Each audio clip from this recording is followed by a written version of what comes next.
Hello, Dora. Hi, Paul. How are you doing? Yeah, good. Been a cracking day today. The sun out. It's been a bit of a Yeah, shame to be stuck yeah, indoors. How are you? absolutely. Yeah, yes, we're well. I'm well, and you're absolutely right. It's gorgeous outside, and I'm indoors. I mean, it's great to be here. Don't get me wrong, but it's quite cool. I live in a house that's yeah, it's one of these Victorian terrace houses, so it's quite cool inside, and it gets quite chilly actually. So I often pop outside and go and warm up a bit. So, but yeah, I'm doing Yeah. well, very Oh, well. good to hear. Well, I've known you a number of years now. Meet at various events and catch up and things. For That's those right. that don't know you, if you'd like to introduce yourself and tell us a little bit about what you do, that'd be great. Yeah, sure. Okay, so my name is Dora, and I'm a director and one of the founders at Think Associates. We are a creative brand agency, and we're based in Taunton. And the company's been established since 2001. So I run it with Alan, and we're a team of four. What we do is we work specifically with businesses to support them with their brand identity, their brand design and development, and brand support. So that's our core area of business. Yeah, so that's what we do. Excellent. Yeah, we share the same passions there in terms of brand communication, and so Yeah, we've often maybe talked about fonts in the past and things. yeah, absolutely, Um, absolutely. Yeah, that's right. I caught up with Alan at one of I think it was one of the Digital Taunton events, and we ended up talking like techie things within 2 minutes. Yeah, great. It all goes over the top of my head. I mean, what's nice about Alan and I is that he is a bit more technology minded. I'm the creative one, but so he'll probably have a go at me for saying that afterwards. But no, we work really well as a team. But he has a much better understanding of the technology side of things. And what I do is I'm sort of business. I tend to meet people. I love going out. We've started getting much more involved in networking events, and that's been really good. It's been great meeting people, and it's changing us as a business. So we've only been doing that for about a year or so, and yeah, it's been great. We've been really seeing some good relationships coming out of that. So yeah, that's my specific role within the business, really. Yeah. Excellent. Well, good to hear. And so there's a great business community in Taunton and Yeah. Somerset, and it's been funny when we've been in lockdown of being in lots of rooms like this with lots more faces and connecting with people. It's kind of been, if this had been in 10 years ago, we wouldn't have been able to do this, and I think there's been some challenges with some of the broadband locally, which Yeah. hopefully will be a catalyst to improve that in Somerset, for Yeah. those more remotely. But so normally you're based in the studio, aren't you? You've got a studio. How's the transition been for your team, you and your team? It's been really straightforward because obviously everything we do is computer based. So it's just a case of, I mean, I work on a laptop and plug my laptop into a bigger screen in the studio, and the guys have all got their computers at home. So in terms of doing the work, it's really been it's not been any different, to be honest. I think the one thing that is hardest is that obviously we work in an open plan studio, and so when we're coming up with designs, concepts and ideas, it's literally like, can you come and have a look at this, or I've done this, what do you think, can we just get together and get our heads together?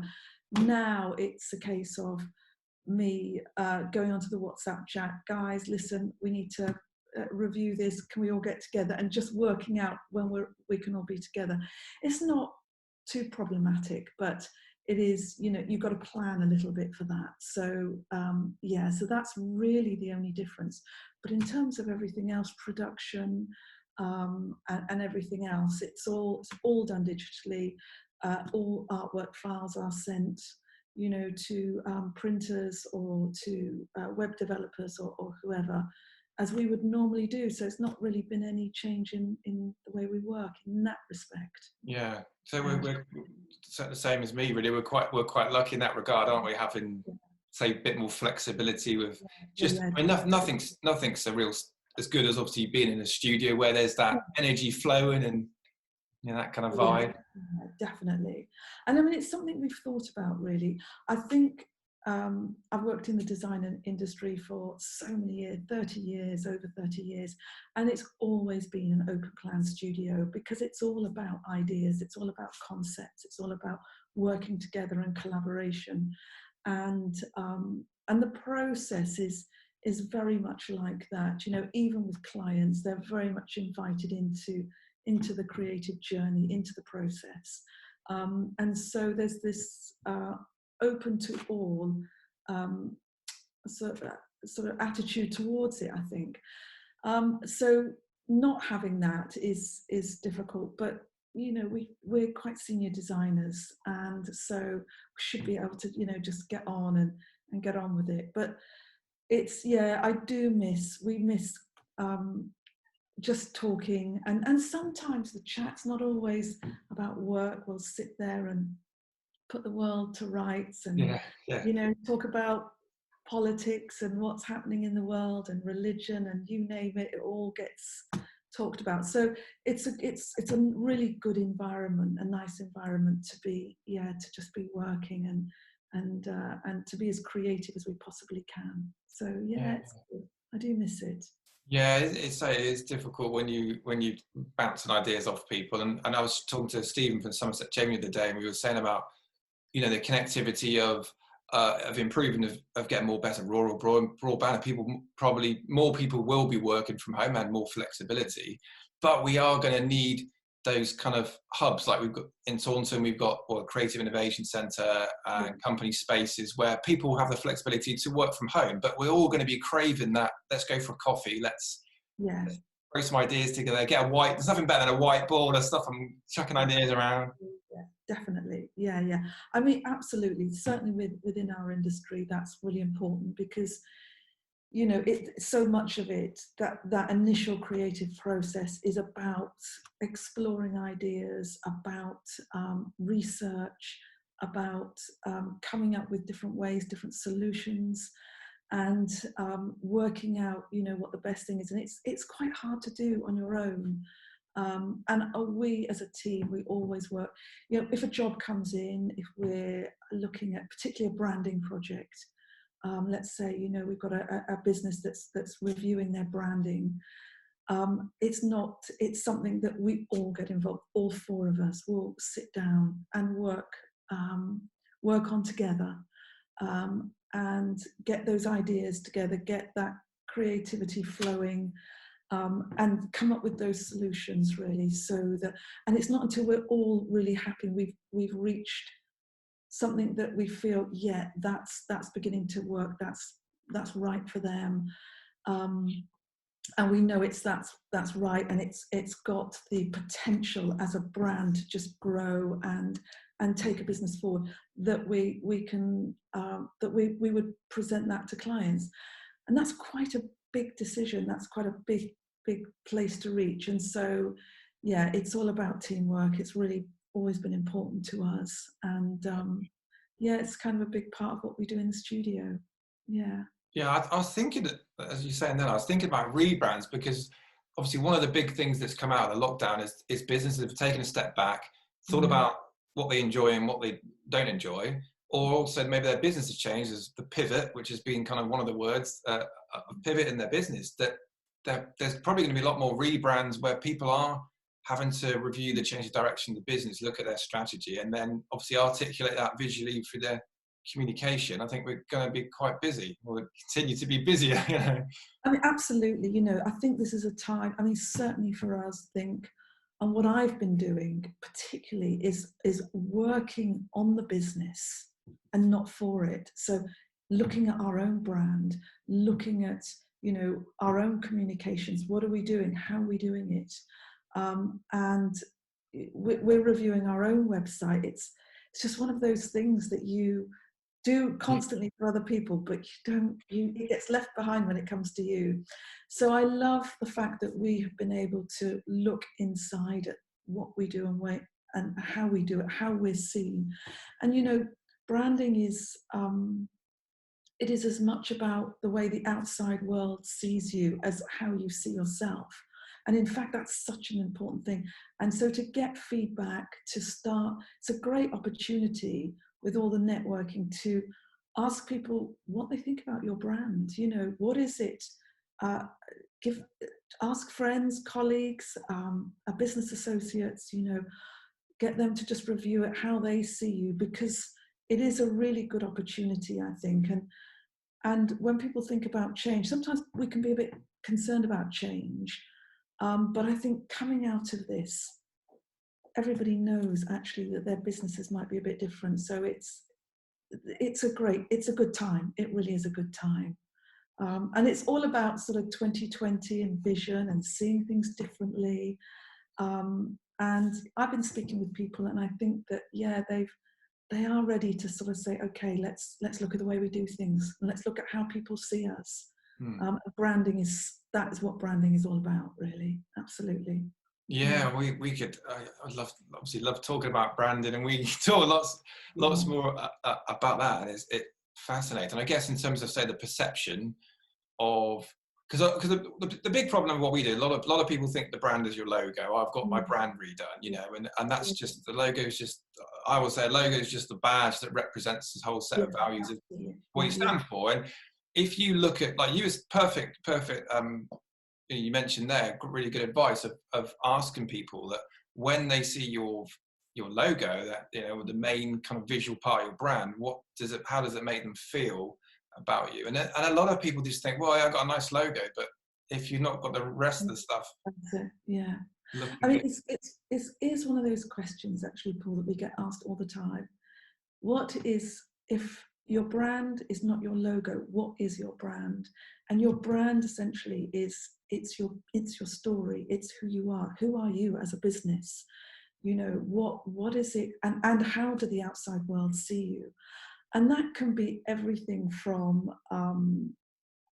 you know, it can be your logo, absolutely, but it can be how you, how the outside world sees you, but also how you offer what sort of service you offer, how you respond to clients, how they respond to you, how you answer the phone. All of that forms an opinion of how people see you. And so it's a holistic thing. Branding is telling the story of your business. And that's what we always try whenever we speak with people. They need a logo. It's actually, well, what's your brand first? And I thought my logo was going to be my brand. And so we say, okay, right, let's start from the beginning. Who are you? What are you? What sort of a business are you? What are your business objectives? What are your goals for the future? What makes you different from your competitors? Who's your target market? Where are you positioned? Let's get that information together, and then we can start looking at a brand identity that speaks of those values. So that's what we love doing. That's the key to what we do. And of course, all of that comes through relationship. So it's about coming alongside businesses. And it's such an important journey. It's such a big journey that mostly what I do is just build that trust, build that relationship with businesses, and speak to them a lot. And of course, that's usually through meetings, but it's going to be a bit different now with Zoom. And I think it's still going to work well. Yeah. You know, I still think that we can still do this. It's just a different way of working, isn't it? Yeah, absolutely. Still offering the same service and the same product. Yeah, absolutely. Yeah, and I say it might say increase productivity of having quick, like little short, often meetings, quick catch-ups with clients would be really good. When you I don't know about you, when you book out like an hour meeting and there's someone, I can't find a parking space to go, and then you've lost 3 hours when it could be done. You know, so there's benefits there. I think so. And you come back from a meeting or a networking event, and I'm like, I'm exhausted. And I sit down, and then the first thing I'm like, I'll have a cup of tea. And then I'm catching up with everyone, and we'll talk about the meeting, and then it'll talk about that's the afternoon gone, you know. So there'll be benefits. I mean, of course, there'll always be. It's always great to meet up with people, and I will never sort of say, well, we can do it online now, because it is always good to speak with people. But I think certainly for those quicker meetings, it's much easier than a telephone call as well, because Yeah. you can see people's Yeah. faces. And sometimes, in fact, we do, you know, we present work. So some people will say, okay, you know, it might just be a quick job. You know, we might be just putting some graphics together for someone. So I'll say to them, okay, I'll send it over as a PDF. Once you've got it, we'll have a chat about it. And usually that's on the phone. But I think we can exchange that for the Zoom meeting, because if you can get to see people, you can see the expressions on their faces, and you can kind of, yeah, it's so much easier, I think, when you actually see people, even if it's, you know, even if it's like this through a computer screen. Yeah, so that's a really good point. I'd not really thought about that, because often it's, I don't know, in the past you've worked really hard on a piece of design that you know, as a designer, you go through that process of the rationale behind the decisions you make, and you might just someone just comes back with an email going, can we just delete this, and can we change this? And you're like, no, so being able to explain, we need the white space to make the rest of it, you know, classic of wanting to fill the content up. Yes. So I think this way of communicating is going to be really beneficial. And yeah, but I think and the face-to-face thing, there's something about that. And it also builds the trust journey as well, because as you know, Paul, it's all about relationship with clients. I mean, some of our clients we've kept ever since we started, and that's been great because, you know, they trust us, and we are helping to build their brand. You know, that's what it is. It's building their brand and looking at ways in which they can sort of engage and maximize their engagement with their audience. And we're always looking at that, and we're always thinking about what they need and everything like that. And that's why we do it, really. So it's a good thing to do. And I agree with that on the relationship side. And if you've created like a, you know, brand identity and work very closely with the client, and it's not a case of just hand it to them. It's almost like it's your baby that you want it to be. You always look out for it, and you always work with that person to evolve it as well. That's right, absolutely, and help them through the kind of. You're right, because it's one of our creations, and we try. I mean, it's commercial at the end of it. It's not art. You know, it needs to fulfil a brief. And needs obviously to work for that business, and those are the key things. But we do get involved, we do get quite passionate about it, and we like to see that brand looked after, you know, because we recognize that it's a really powerful marketing tool. And you know, when you think about branding, and people buy from brands they trust, don't they? And so it's the whole branding journey it's about building it, keeping it strong, keeping it consistent, so that people will continue to buy from it.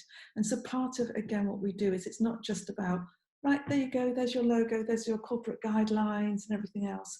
You know, come back to us, speak to us, because if you're doing a brochure, if you're doing a website, you know, if you're doing some information graphics or everything, it needs to be in brand, it needs to be it is your brand. Everything is your brand. So how everyone sees you as a business is your brand. And so that's what we are always sort of helping businesses with, to just kind of look after that, because it's their reputation at the end of the day. And in fact, you know, if they go on and decide that actually one day I'm going to sell my business, they're actually selling their brand. So that's the way to kind of look at it. And if the brand is strong, then, you know, they should get a good price for it. Well, that's the theory anyway. But yeah, so yeah, it's all valuable. Absolutely. I think I'm sure you agree, as sort of time's gone on as being a design, I always sort of say I'm a consultant. We're consultants first, and designers second, because you mentioned in depth there about the, you know, asking all those questions. And I'm sure I've had a few people surprised that they want a logo, you know, come and see you, and then you get out to the questions and make them a coffee and talk about it, and they go, oh, I don't know. And yeah, I turned somebody away once because not. No, I didn't turn him away. I sort of said, go away and think and come back if you, or we could develop it more, because he didn't know where he was, who he was marketing to, how, what it stood for, what the kind of personality or tone of voice of the business is going to be. And he literally was just looking at me black face going, I just wanted a logo. I'm like, yeah, you know, I and know.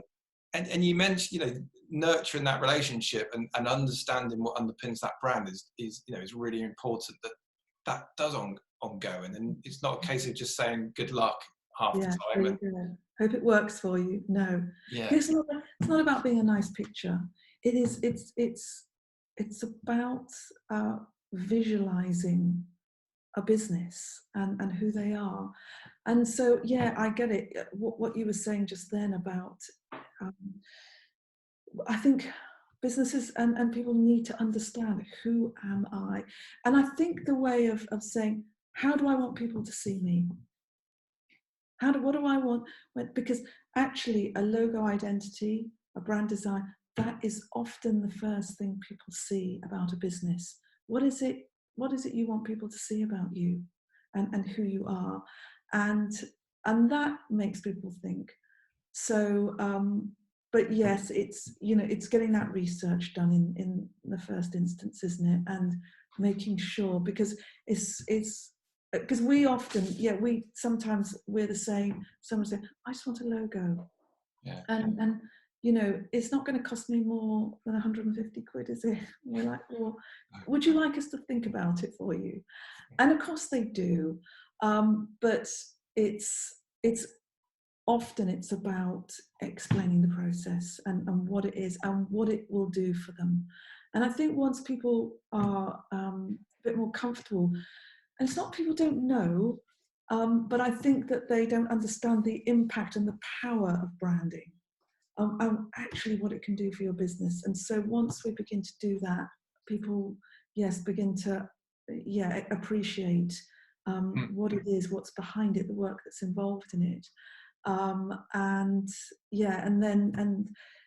that's a journey. Yes. So going back to your point about being consultants first and designers second, it's all of that upfront, yeah.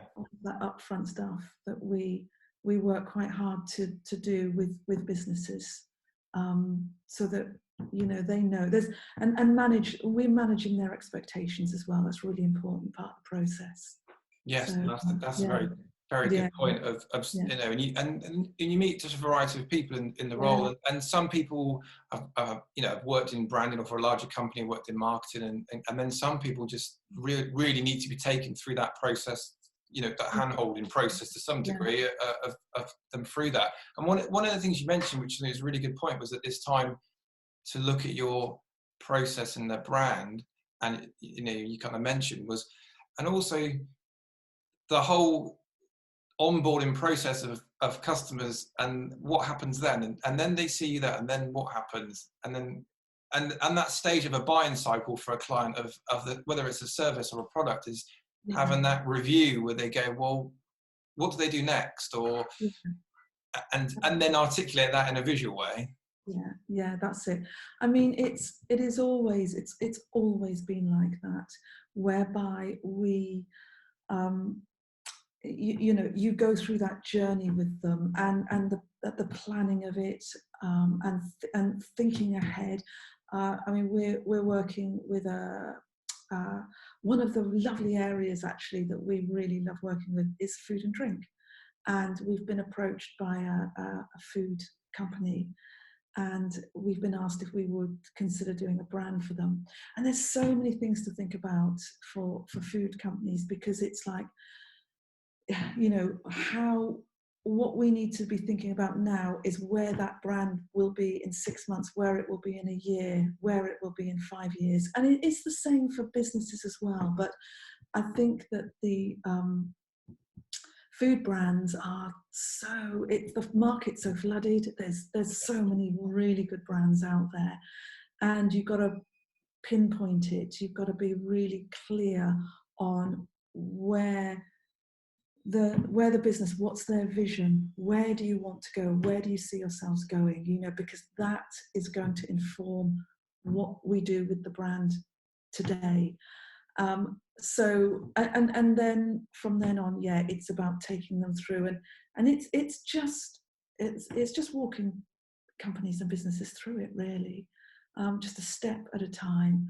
And but it's really good, and we've built such good relationships. I mean, one of our clients, they're just really good friends of ours. In fact, to be honest with you, a lot of them are quite close friends of ours. You do build that trust, and that's really nice. Yeah, we do enjoy that. Yeah, no, I feel very much the same. I wish I had more food and drink clients. Oh, so nice. Yeah, it's such creative work. It's really lovely. Yeah, it is nice, and packaging and of course you get to taste it, and you can really see the brand grow. And also, if it really does begin to grow, it sometimes goes to a national level. It's great to have been part of it. So yeah, that's a really nice sector to work with.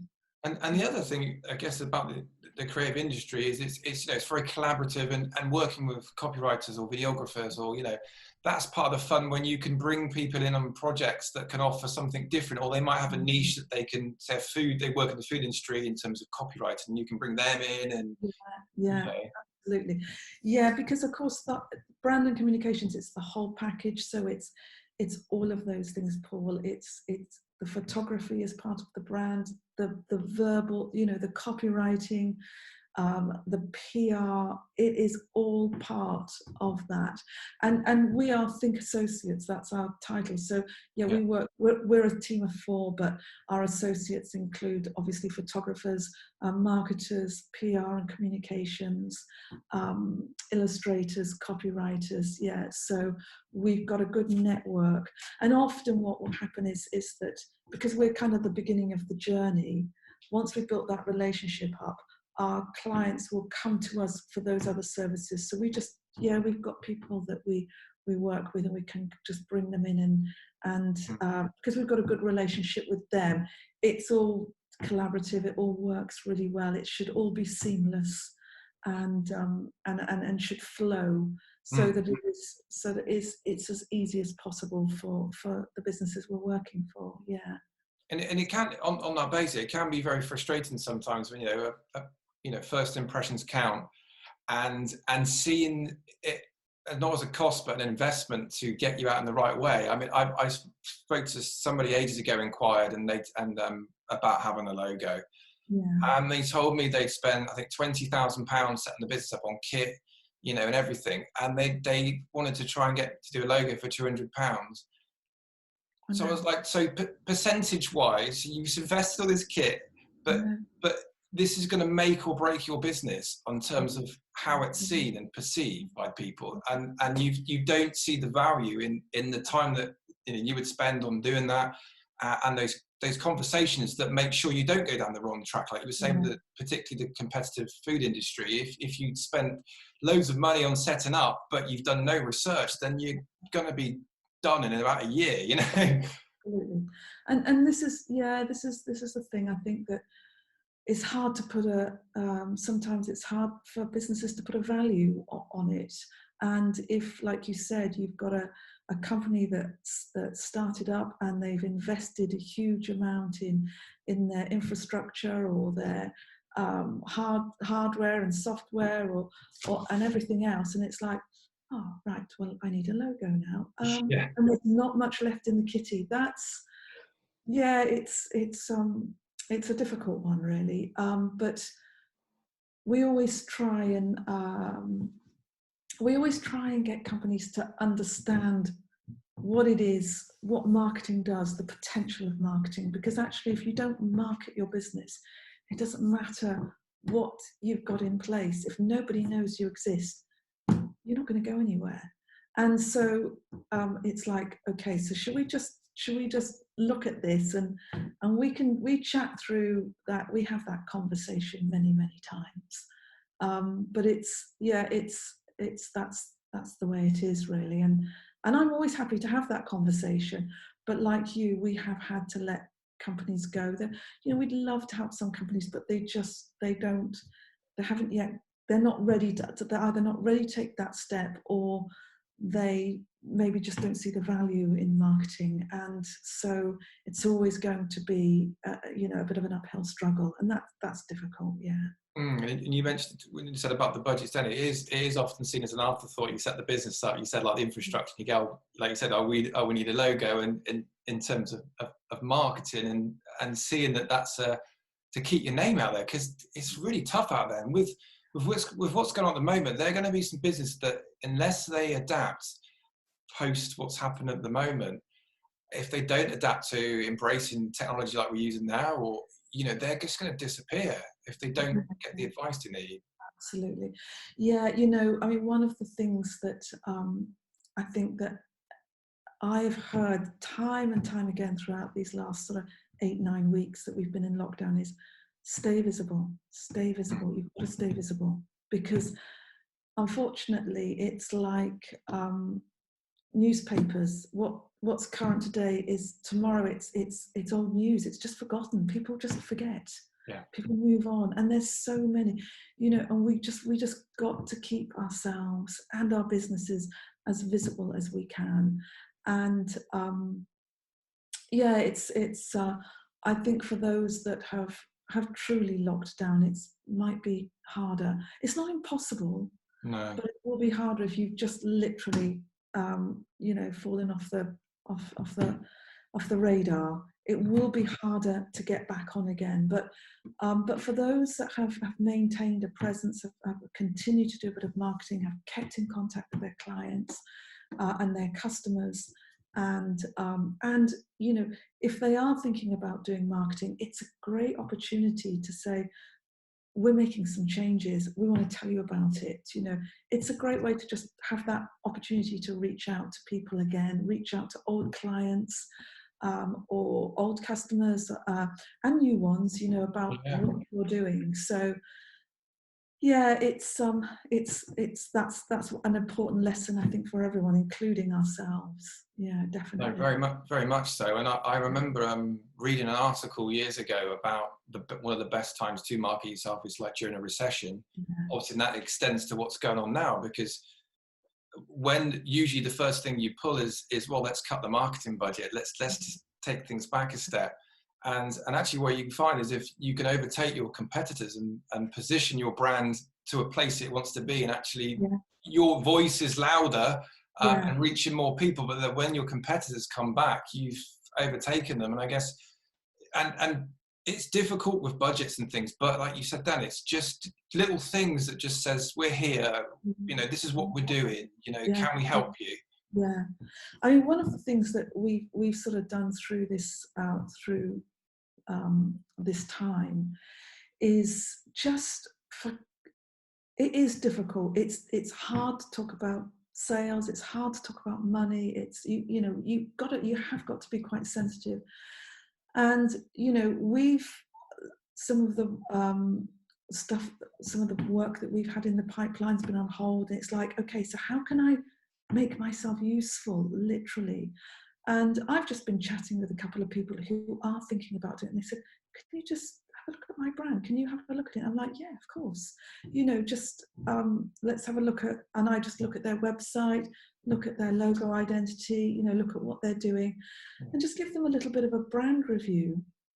And it doesn't cost anything. I mean, in some ways, that's part of the service that we offer anyway, is if a business has come to us in the first place and say, well, we're thinking of rebranding. So we say, okay, let's have a look at what you've got. And we will do that. That's kind of part of what we do before we even get started, before we even provide any costs and quotes. And so one of the things that we've been doing is just chatting with those businesses that think, actually, I do want to start doing things differently. I do want to review my website. I want to have a look at my logo. I want to think about some of the marketing collateral I've got and whether it's all a bit dated.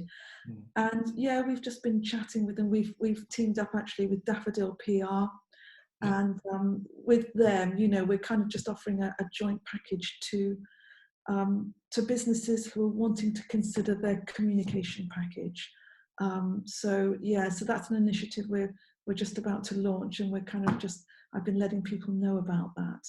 So yeah, it's good, and I think that people are nervous about it because they think about branding and they think thousands and thousands of pounds.